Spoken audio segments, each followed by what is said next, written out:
Welcome back to Dream Season Live right here on DoD TV. If after 4 successful harvests that EHD outbreak is still fresh in your mind, then I can personally guarantee that this episode is gonna wipe all thought of that rocky beginning off the map. Caleb and Taylor Byers are off to the races in this mammoth edition of Dream Season Live that's packing a 194-inch mega monster machine. So sit tight, because you aren't gonna wanna miss this seriously stupid stud of a buck.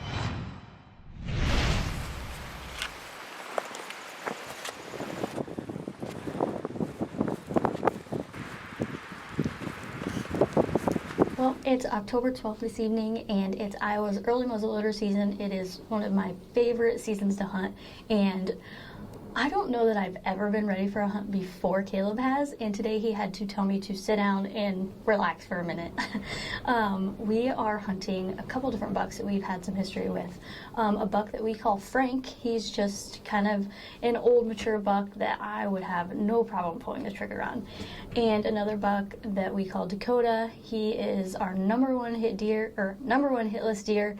And although he hasn't really been on camera lately, and this area has been hit pretty hard with EHD, we know that he moves back into the area this time of year. We typically don't get any hardhorn pictures of him until around now on a couple scrapes. So still hoping that he's around. There is basically a smorgasbord of food for these deer to hit tonight. So we're hoping that mixture of a little bit of everything has a lot of drawing power. Hopefully we can put the Traditions and Leopold combo to work tonight, and we can get a buck on the ground.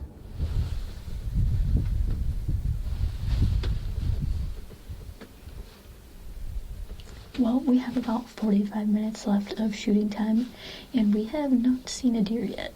But this area isn't very high deer density, so it's kind of what we expected. The wind has definitely died down. It is absolutely perfect out, so hopefully those floodgates open real soon, and we can start seeing some action. Got some action, Jackson.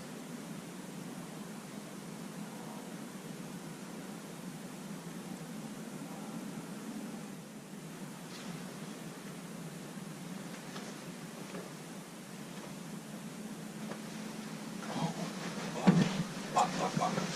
Nice buck.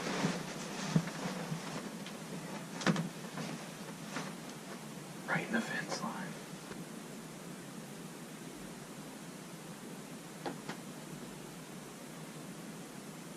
Very close from him. 170. I'm shaking. So it's been maybe like 5 minutes since I just did an update. We had a donut fawn come out down in front of us, and then Caleb looked to the beans behind us, and our number one hit lister, Dakota, is out here feeding right now. He's right around 200 yards. Not a shot that I want to take. We just got turned around in the blind. So, fingers crossed, he feeds our way, and we can get a shot at him. He's alive. I'm shaking so bad right now.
Nice job. Oh my gosh.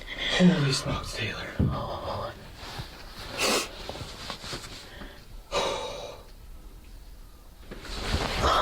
Congratulations, Dakota. Oh my gosh. He's huge. Yeah. I'd say that traditions and Leopold combo work just fine. Oh my gosh. I'm gonna pass out. Yeah, he's down at like 50 yards. Oh my gosh. I can't even talk. I'm shaking so bad. What did you just do? Just filled my early Mustang. That's what I just did. I think I'm shaking more than you. I don't know about I that. couldn't have worked more perfect. Oh my gosh, we did it. Oh my gosh, that is my biggest buck right there. He's huge. He's freaking huge. Our number one target deer. Coming into this season, we knew that early muzzleloader was going to be the time to get it done. This area is so open, and he is so sporadic on where he goes and when he goes, and just kind of one of those deer that just does his own thing. And early season, with a smoke pole in hand, we knew was the ticket, and it definitely showed tonight. Holy cow, oh my gosh, I'm so excited. Early muzzle, looking forward throughout the week. The weather for early muzzleloader was looking awful, so we knew tonight, if it was going to happen, this was going to be our biggest high odds night, and oh my gosh, I am so excited. DeerCast looked great, and it did not disappoint.